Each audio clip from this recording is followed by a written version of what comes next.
હવે જોઈએ ઉદાહરણ 4.4. એક બેટ્સમેન બોલને તેની 12 મીટર પર સેકન્ડની પ્રારંભિક ઝડપને બદલ્યા સિવાય સીધો બોલરની દિશામાં પાછો ફટકારે છે.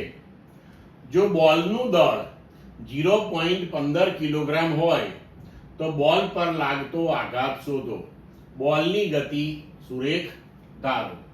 હવે અહીંયા આપણે બોલની જે પ્રારંભિક ઝડપ છે એટલે કે બોલની જે દિશા છે એને આપણે ઋણ દિશા લઈએ તો બોલની પ્રારંભિક ઝડપ જે છે એને આપણે -12 મીટર પર સેકન્ડ લખી શકીએ. હવે ઝડપ બદલાતી નથી પણ સીધો બોલરની દિશામાં એ બેટ્સમેન બોલને પાછો ફટકારે છે એટલે વિરુદ્ધ દિશા થઈ. તો આપણે બોલને ફટકાર્યા પછીનો વેગ જે છે એને +12 મીટર પર સેકન્ડ લઈએ. હવે આપણે બોલ પરનો આઘાત શોધવાનો છે. તો બોલ પરનો આઘાત એટલે કે વેગમાનમાં ફેરફાર.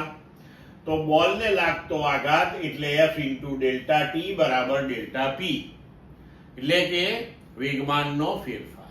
વેગમાનનો ફેરફાર એટલે દળ ગુણ્યા વેગનો ફેરફાર.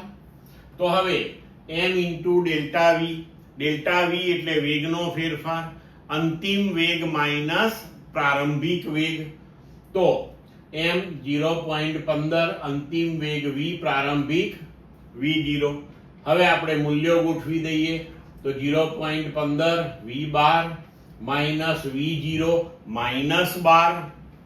તો હવે આને આપણે સાદું રૂપ આપીએ તો આપણને અહીંયા જવાબ મળશે 3.6 ન્યૂટન × સેકન્ડ.